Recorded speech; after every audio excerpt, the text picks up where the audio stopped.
No, I'm not. No one wants me to ride. When I first turned it was, they just started on the first real sharp pinch. There was a chap called Don Dark. He was a truck driver. He came from Grafton. And Val Cooper, he was his boss's son. He was a mechanic. And they all actually come from Grafton. And Cooper's got the contract with Malengani. Yep. And I was up here offside and Blue Tongue for PJ Kerr at Malengani, and he had a big say in the mills at Malengani and big one in Benalbo. And I've got the job here offside on these tractors. An old tractor driver. It had a D6, well, weakest piss in the bush. And before that they had a D7. And old PJ, they said, wanted new pins and bushes. So he sent it down to Warren Joseph, South Grafton, and back come a new 6. Well, it was just Not big enough. bloody hook a big tree or a good sized tree, you have to hook it behind the bloody tree to hold the winch. And a lot of that in bloody out of the bulldog. Just Real steep in that too. You got 5 minutes? Just Yeah. hang on. Hey, Beryl. Beryl.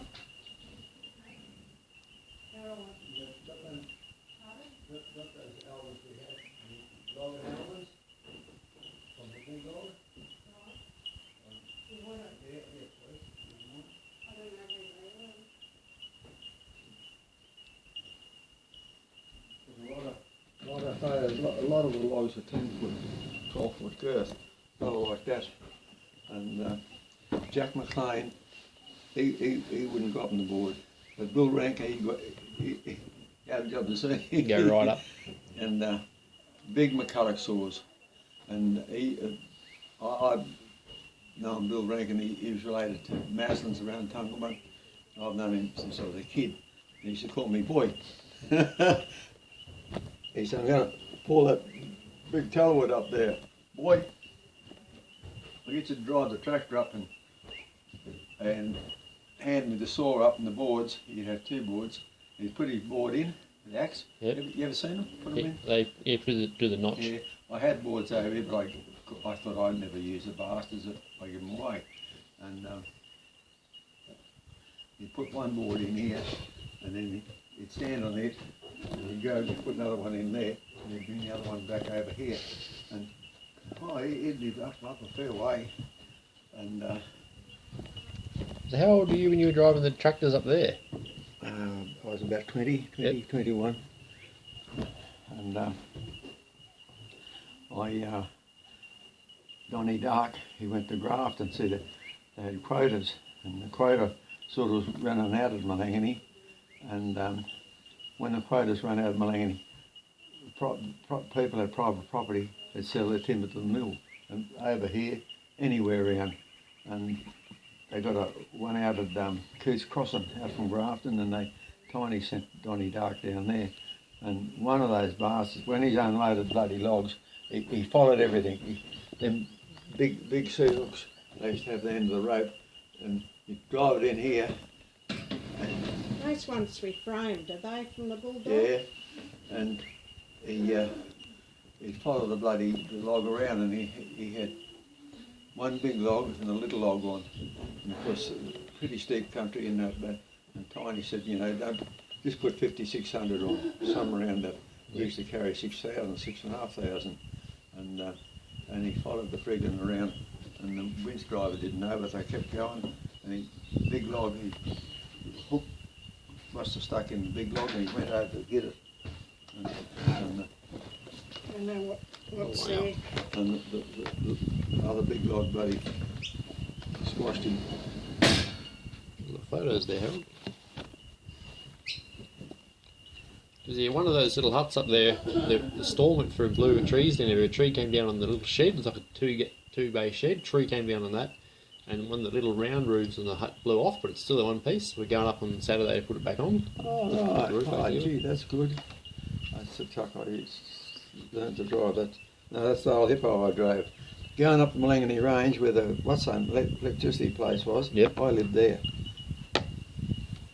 Where old? What's the lady's name lives there now? That I don't know, mate. No, she lives next to there now. Oh yeah, Moya. Yeah. Moya Willock. That's him. That's Billy.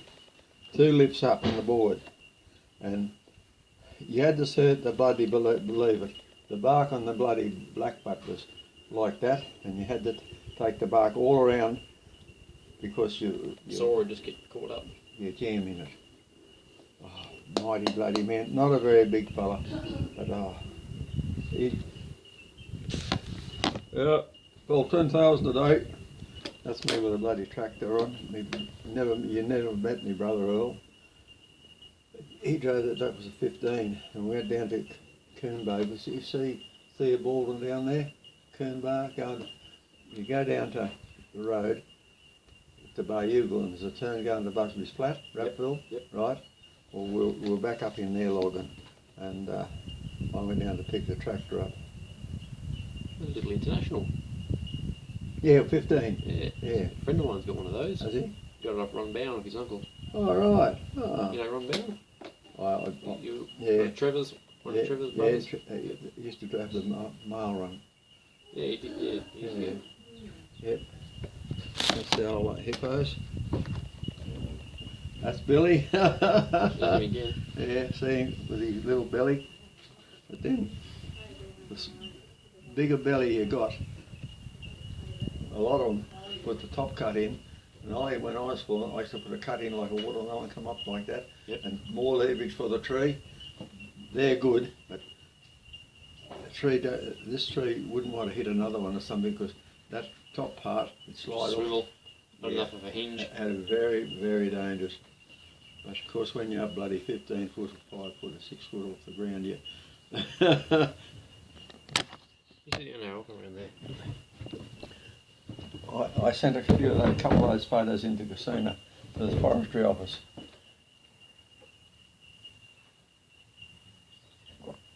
Where are you there? Are you there? No, I'm the You're taking the photo. photograph. That's the bush boss. Yep. That's the tractor driver, George Orchard. He's dead now. That's Jack McLean. He was one of the cutters.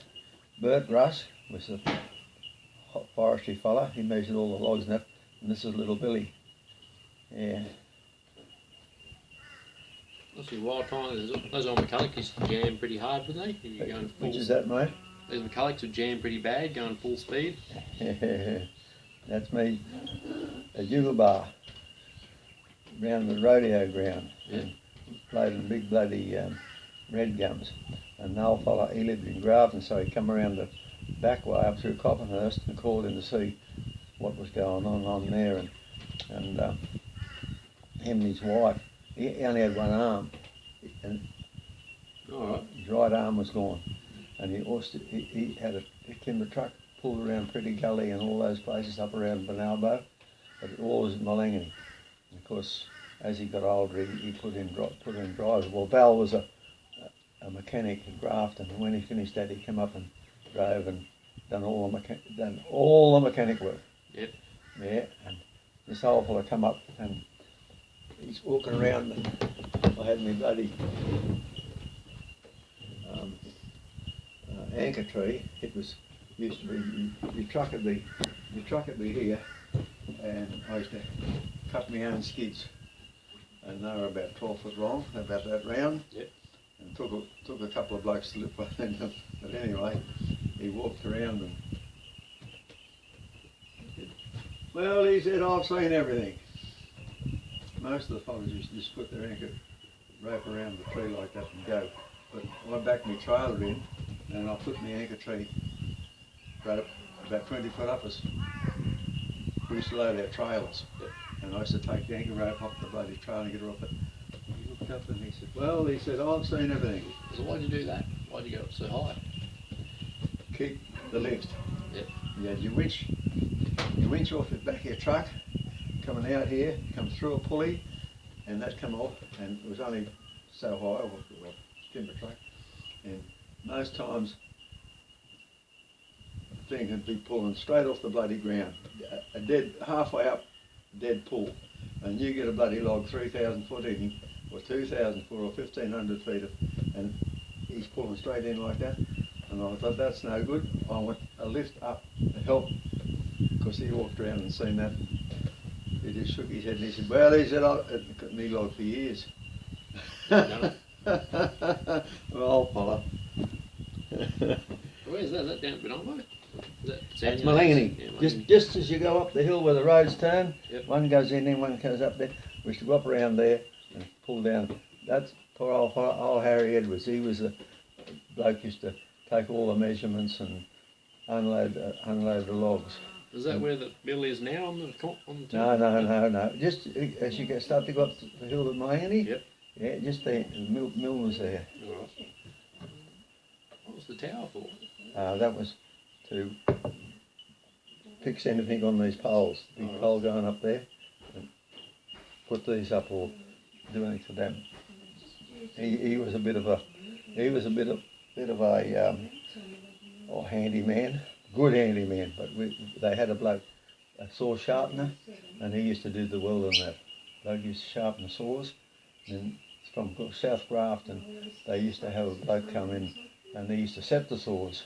They used to have those big saws, and they had like a big anvil thing, and he used to put those saws on and hammer them and all that sort of thing to get the right bevel, because if you didn't, the saw would get speed up and she'd go like that and fly to bloody pieces. Jeez.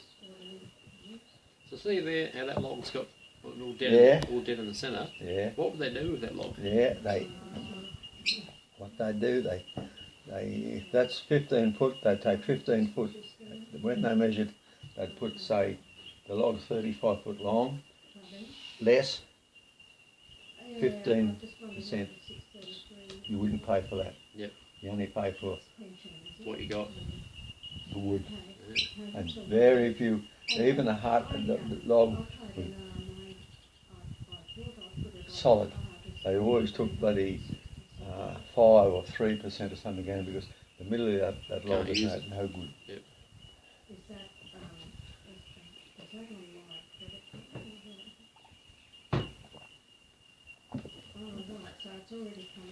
That's pretty big, that one. Yeah. I went out one morning. Is that one with Earl? I went out one morning and the first log on or the second log on, I had 2 logs. Yeah. He was a blue gum, big blue gummy.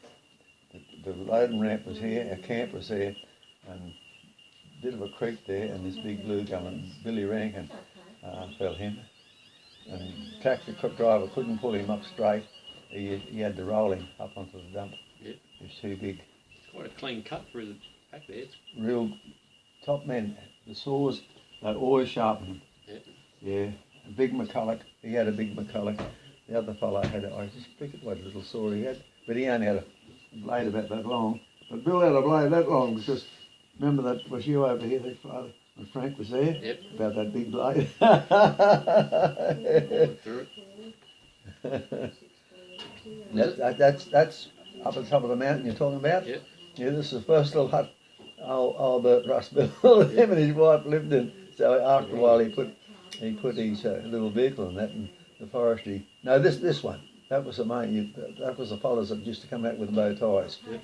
This one was Bert and forestry fellas put that up there.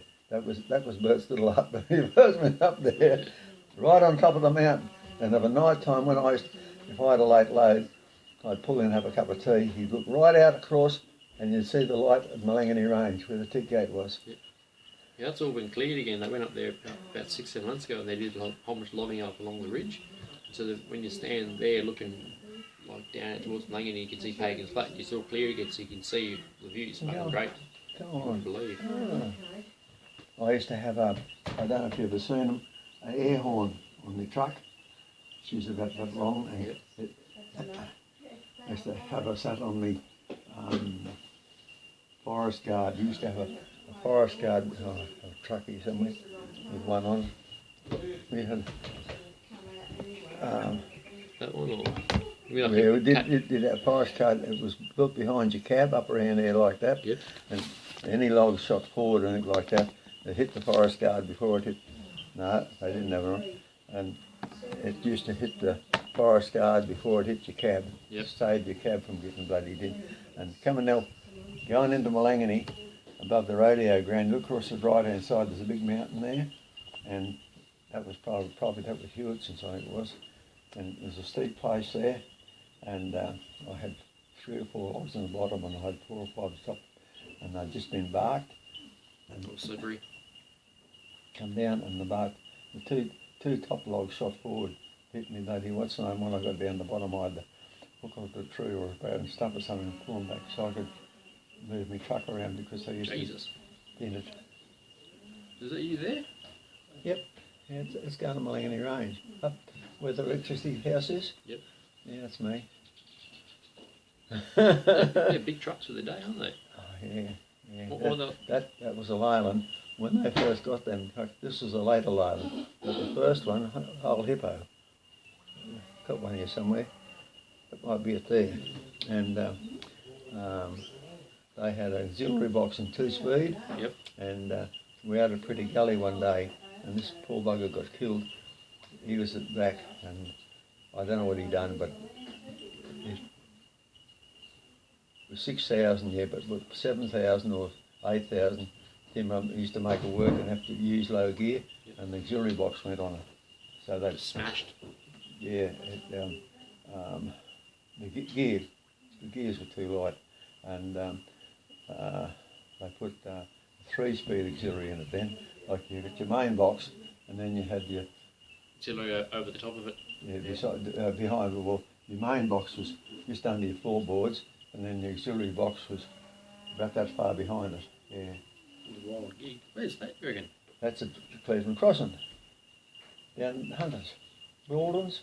Oh, yeah. Yeah, just above. That's where that. Oh, that's a Clarence. Yeah, All right, that's that's there. where the bloody that plane got Yeah, killed. you come down there and Yeah, around. that's it. All right. One of the chaps that was driving. He come around there, and he must have been going too fast because I used to shoot straight down over the side. But it was wet. He had to go around there, and he come around there, and he must have cut it short somehow through there, and he tipped his bloody load off. Wild gig, wasn't it? I kept a few because they. So who used to come out and stay in the beer hut? The top fellas, casino, you know, the blokes with the bow ties to see that they're putting the tracks in right. All that. Oh yeah, and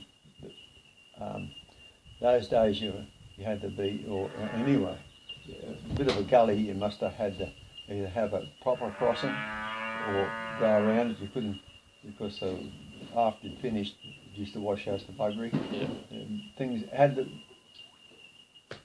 be right, done right in the bush. That's and well, they were the top bosses. And the top fellas come from Coffs Harbour, the next fellas come from bloody Casino, and of course the shit lived in the bush. Poor old Bert. Yeah, that tank and everything's all still there. There's actually, I went past Chimney. I went past on Sunday and there were some people staying there and I had a Yeah. chat to them for a bit and they're living in it. Oh, And go on. they're only about my age. They drive around Australia. They found it.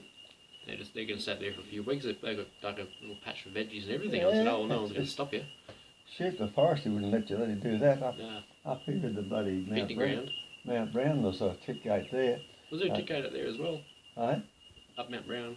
Yeah, it's right on top of the mountain before you drop down the other side. There was young fellas there, 3 of them, camping in it. Did it used to be you'd come up and you sharp left? Yeah. And then is that why there's a little roundabout on top of the hill now? Yeah, yeah. Is that there used to be a ticket there? And Right. they bloody stopped them. The forestry pissed them off. And they were quite good fellas. They ended up playing football with bloody Bonalbo, but they reckon they were growing dope and they had vegetables, vegetables and that. Yep. And they shifted out to Gorge Creek, the next one over. Yeah. They ended up asking them out of there, but I found them quite bloody good fellas. They were growing bloody potatoes and stuff like that. And they weren't doing any harm. Just that people say, oh yeah, bloody hippies with bloody beards and that, and they didn't know anything to do with them. Well, work wasn't around. Yeah. There was a lot of trees like that, fella. Big trees. Yeah, I took people that were staying there in that hut. I was chatting to them. I was looking at the little hut that blew off. I was trying to work out how I was going to get it back up on. And I lost a pair of pliers on Sunday. Oh, if you know when you can go from there, go from the huts and you head south through the forest, and you get to a point where you can turn left and go wind down the mountain to Lionsville. Yep. But you can keep going and you can go over a fair way and you come to a big waterfall. You keep going to the washbowl, but there's a big waterfall right at the end of the forest. So I lost my pliers there. I had to go all the way. I had to go 58k into the forest just to get the pliers back. Shit. So And that's the whole tick fence. yeah, right down there. Yeah. So that stick fence used to be there, did it? Oh, it would be. Yeah. Would be. But- I would say it wouldn't be patrolled or anything like that. No. They used to have a man on it. Oh, like he rode the fence twice a bloody week or something like that, one way, and twice a week the other way. Yeah. Lionsville down into there. I met bloody blokes up in there. We were logging. No, what we're doing, I was working at Ewing, I was about 16, and there was a bloody bushfire went through there. Yep. And that's how I come to meet these whole George and Billy Harrington, and they lived at Lionsville, and they'll tell me history about when they were boys, Yep. and they were sort of half Aboriginals, and all up in the scrubs, those places, there were bloody mine shafts. Yeah, everywhere. Yeah. I'm up here now looking around for bloody, well, with a cutter to where's the best trees, or what was to be marked, or what was going to be marked, and best way to get them out. And I come across this bloody mine shaft dug into the side of a bloody hill, and there's them old pot iron they used to iron with. Yeah, about 3 or 4 of them lying there. So they must have had a camp, you know, for 3 or 4 weeks there. And I said, where'd they get the friggin' water? They said, oh, go around the gully around here somewhere, and there's a track park, and there's this big water or a spring dug out. Oh dear, how they lived those days, and mainly walked. Yeah, everywhere. Walked everywhere and made their own bread in camp ovens, and if the odd turkey popped out, well, he was bloody meat. I took the people I met at the huts. I said, "Oh, do you want to come for a drive?" And go and look for pliers. They came along with me. They were hanging on, but they were looking all. They'd never seen stumps that so big. Like they would have been all the trees, all these things. They couldn't believe it. They used to stop every 20 seconds. Oh, look at that tree! And look at that tree. Well, those days, you know, you'd fall here for a bloody month in an area like this, and that was it. Your petrol and oil was there. Like today, what do you couple here and you go half a bloody mile away to get the Next thing, and yeah. next fill up. So when do you reckon this was, Harold, in the 50s? Yes. I started out there when I was in 1950. Just when the quota started the 1st of August, and I started the last week in July, because the boss said I'll get a week of start because the forestry only paid those fellows once a month, and what would you put it? He relied on mill pay to pay his men, Yep. pay his power, his tyres and all that sort of thing. The bank was very good to him, and he only had one arm, 2 trucks, 2 tractors, and he got that way. He told me, he said, if I got 3 weeks pay, 3 weeks wet weather, he said, I can only pay you for a fortnight because I can't get the rest of the money because it's not coming in from the mill. Yep. That's how they worked that day, you know. And he only had one bloody arm. When he was a kid, out from Grafton somewhere, they had a saw bench cutting bloody cordwood for people. Yep. And he went back to those days. Well, my father had one. You had your main motor there and you saw up here, and they used to cross the belt like a V8. Yep. And he went back to do something with the bloody belt, and it grabbed his bloody sleeve and tore his bloody arm. Ripped them in. Yeah. He showed it. I used to go down there and might have a cup of tea with them or something, and Mrs. Keith would bring these old photos out. Really good to see, you know, and they tell you all about their days when they were young. And blokes with bullock teams, and one bloke had a bullock team, and he had 2 young bullocks or something, and they pissed him off down the friggin' track, and the last of a lot of the bullocks wrapped around the bloody tree. That's something why they stopped them. Oh dear. When did the bullocks start to stop? When was the end of the bullock teams? Probably 1950. My old man used to drive them. Yep. About when all this stuff started coming in? Or was Yeah, it yeah. just after the war? Yeah, about 1950, up at Duck Creek, Allen's, old Rowan Jennings, he had probably had the last bullock team here. Yeah, well, we used them on the farm, 6 or 8 was pulling a lantana, long thin wire rope, and wrap it, anchor here, round the stump, go right around through like a bloody carp snake, come back here, and hooked over this end, and pulled it all into a bunch like that, and of course when it died, we burnt it, yep. and put kaiku in, grudge grass. That's how they cleaned a lot of their country. And if you had any millable timber, well, a lot of the small mills brought the spotted gum, so that they like, the big mills liked it too, because they used to get a big order for a spotted gum. What is cordwood? What do they do with it? Beg your pardon? What is cordwood? Cordwood, what is that? Cordwood, it's bloody, well, Dad had a cream run, and the baker shop, McLean, the pub, fishermen, and they used to be axe handle and a half, and a rung here and a rung there used to fit on their truck, and they used to take a big load of that. There was no weight limits those days, and all loaded by hand and all unloaded by hand, unless you got bloody smart and put a bloody rope from this end and stacked all the timber up around it. And when you went to a place to unload it, you just hooked onto a post here and a post, then just drove once you'd all fall off. Yeah. Because there was no tip trucks those days, unless and that was in that war. Because any truck that was serviceable to cart War stuff.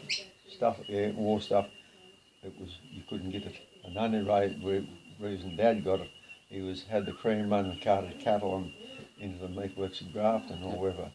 Yeah. Cool. But what did they do with cordwood? Why was cordwood worth so much? Cordwood, there was none. Yep. None in McLean, none in Amber. It was bloody way to buggery. What was it like? Is it like a bit like red cedar, was it? No, just ordinary, something that would burn. Yep. And something that me and you could handle. Oh, you mean like cords of wood? Cords of wood, right. that's there, and it was anything that you could handle. Yep. Lift it up and stack it up, and it was all done by bloody hand. The forests were doing bloody clean. You walk around in them. There was one old man used to cut Nothing on the ground. He used to cut. Well, I've got no photos of him, but when I was a kid, that was his job. He had a dairy farm. Two of his sons were in the Second World War. The other bloke drove the truck for Dad, and the other bloke was about 12 months older than me, and he done all the farm work. Yep. Everybody worked. When he knocked off school, Friday afternoon or Saturday morning, he opened the bloody draft horses up, because I used to ride one old horse and steer him through the bloody forest. And he planted corn, sweet potatoes, anything like that. And that's what they fed their cows and pigs on. And the women milked the bloody cows by hand. Separated. Dad took some of those lister separators home. You spin them till the bell goes. Yeah, the kids weren't allowed to touch the bloody separator because... That's all I used to do. I'd sit there and spin it till it went ding. Oh, the greatest thing I've ever seen. Yeah, well, no, I wasn't allowed to touch the separator because there used to be a couple of turns and one of the spouts come out, and that was the thickness of the cream. And that was his job, while I fed the bloody pigs or the calves or went and done something else. Or mainly clean the bloody bale, the shit out of the bales. Yeah. Oh dear. Who's that there? Hey? With the little dog. Yeah, that's the other tractor driver. he lived in Lismore. He used to live around Malangany and Tungelbung. He married one of the Maslins, old Les Maslin's sister. Yep. And she wouldn't bloody reside at bloody Malangany. She went to bloody Lismore and lived, and she got a job in one of the hospitals cooking. And he used to go home once a fortnight or once a week or something. He brought this little fox terrier dog out. And that was our camp just there. And what happened? Anyhow, he had one of them old Chev cars, and she hopped out the pup, and he ran over them. Oh. Yeah, that was our camp water supply. Yeah, they're the cream tunes Yeah. cream cans used to pull out the creek. We had one galley there and one galley there. The cutters camped there, and me and George used this one. Those were the days, dear oh dear. Yeah, if you have a film, you know, people just, how did they ever live in shits like that? And when it rained and it used to sleet a bit, and you'd get in your bloody bed, bloody warm, or have a heap of bloody firewood, and you had the bloody, you get the roof over, and about that high and right around it, so to keep the bloody fire going. The wind would be that strong. Come out of that! Get out of that! Oh dear, oh dear. He had an old Chev car. Not. It was all sort of all built-in one, not just open air one. When Dad, I can remember Dad's first car was a Dodge, and he'd had a canvas hood and all that sort of shit on it. Beautiful car, old cars, but of course I only drove very steady. That was 28 white. That's the one I first started to drive. Powerful's the bloody. They're real big solid vehicles, aren't they? Oh yeah. Well, Bell was the mechanic. That was his truck, and when I started truck driving, he handed that truck over to me, and he took over one of the Leylands. Great people. Just you go straight opposite the garage of Malangany. That was her. So a log that big on the back of that truck, was it? How did it handle? What was it like to drive? A bit hairy? No. We had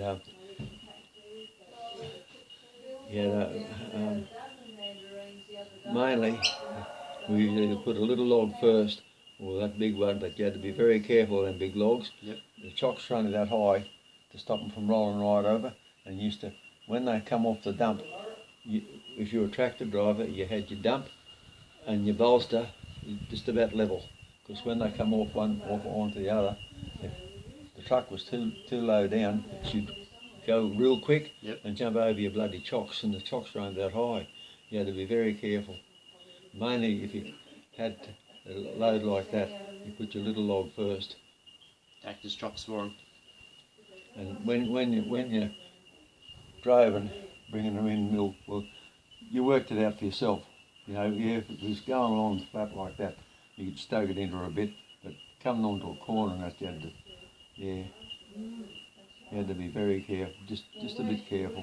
How long would it take you to get from up at the, did you ever drive from those huts to any of the mills? I shit you. How long did it used to take you? Half a day, or with a log in the back? Say 6 o'clock, I'd get into the mill about 9. I always just tried to get into the mill at not far after the mill started. The mill started at 7, but if I got in there by 7:30 and got unloaded and got going again at 9, I could be back out there at the dump at 12 o'clock or 12:30, and then get back into the mill at 4 to get unloaded again. So you sort of, that's between bloody flat tyres. All the rest. So are they petrol or diesel?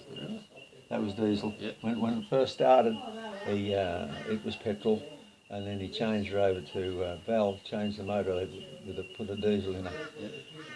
She was slow as shit. I bet it was. But petrol, you could stuck it into her then. But it was where they could do 2 load on a tank of diesel, you'd only do 1 on petrol. Yeah, it sucks out, doesn't it? Yeah. Good vehicles. And of course the old Leyland Hippos, they were all diesel. And the latest trucks are the old hippos. Which ones are they? That's a Leyland hippo. Why were they called hippos? Don't know. Did that look to them? Well, I've one here somewhere. It was the latest one, and they had a different gearbox, faster gearbox, and go along a bit quicker. This one was a little bit steadier. Good trucks though. Yeah, work like bloody donkeys all day. So, you know the Bruxton Highway, how it is today. How long has it been like that for? Far back as you can remember, or? Yeah. Yep. How long was it tarred back in the 50s or something? Was it all dirt back then, or? No, in portions, and mainly portions was around Malangany, built-up areas. Yep. Come this side of Casino up to Mumblegum, mightn't be all of Mumblegum. Yeah. So after the war, they just made it all one big. And from Tabram to Tenterfield, well, there was only patches of bitumen. Like going up through the ranges there at Sandy Hills, and there was no bitumen. Only at Drake. I can remember taking a tractor up to Sandy Hills and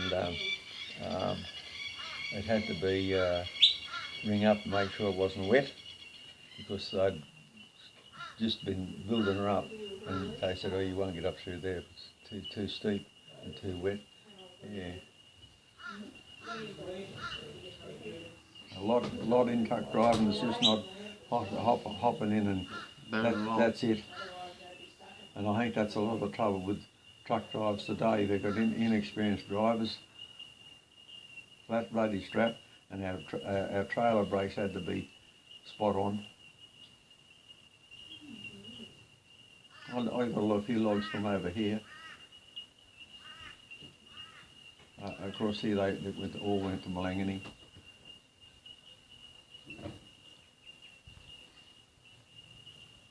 Yeah, good photos, Harold.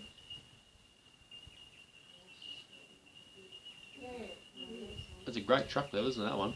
It's real nice. Yeah, it was one of the latest Leylands, this one. It had a 3-speed auxiliary in it.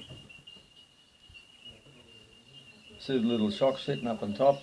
One of them big logs hitting that pull, buddy. Straight off. Straight over. Next thing you're up Shit Street, getting it back on again. Well, you wouldn't get it back on. Oh dear. Coomba, 1964.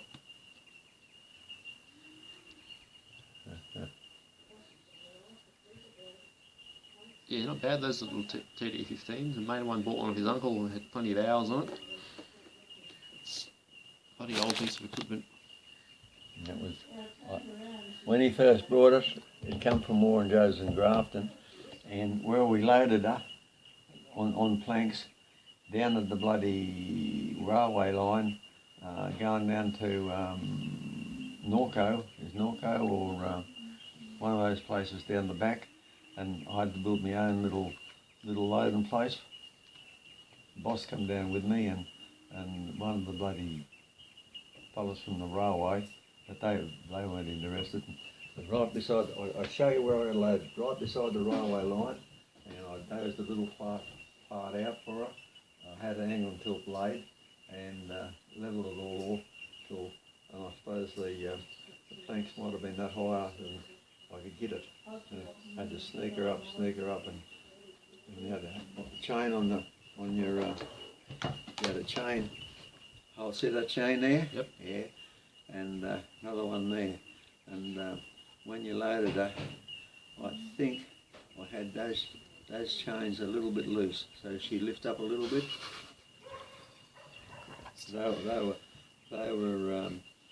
I think they were 12 inches or 14 inches thick then. That was box. Yeah, big bits of timber. Yeah. Bloody. Who were the Coopers? Is that the guy with the one arm?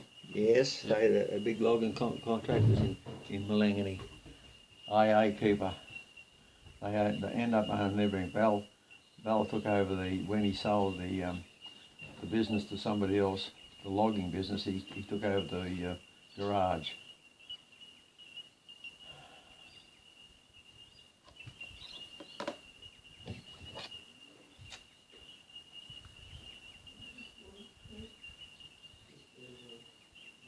trucks. Really good gear. They were the biggest trucks You can get hold of. those days. This side of Grafton. There was fellas there with 28 whites, 22 whites they called them. Yep. They were a smaller truck. That was the biggest white that was around here. And they used to do the bloody auxiliary box in those little whites because blokes used to set up putting 5,000. There was a bloke used to have one, and he kept doing the auxiliary box in her. So it was too steep. He put her in bloody low gear, and the motor was there, the power in what's like, but he had cost him a lot of money, and tyres too. Overloaded them to buggery, and get into a wet place, they'd spin the guts out of them. And the worst part of it, old Tiny Cooper, if you come into a wet place, Leyland, he didn't say much about the Leyland, but those 22 whites, he said, you get into trouble, stop. I don't want you bloody spinning or going up a place around like that there, wet. He said, you stop, go down or stay there till I come and get you. Put a phone call through to Malangany, he said, I can come and get you. So Ours didn't worry him. He didn't give a bugger. He stayed there till midnight as long as you didn't smash his gear. Which was right.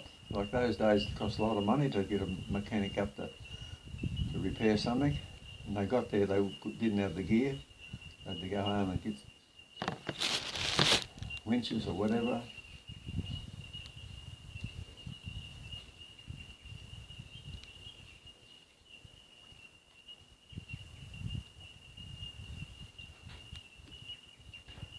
Yeah, he's a short little bloke, Bert Rankin, wasn't he? Beg your pardon? Rankin was a short bloke, wasn't he? Yeah, he wasn't a very big man. There's a big, Val was shorter. Val Cooper. there's big dogs you got up there, though. They look like they're fairly large. Big Oh collies. yeah, the bush boss, they were collies. Collie dogs. They're big for collies. Yeah. Oh dear.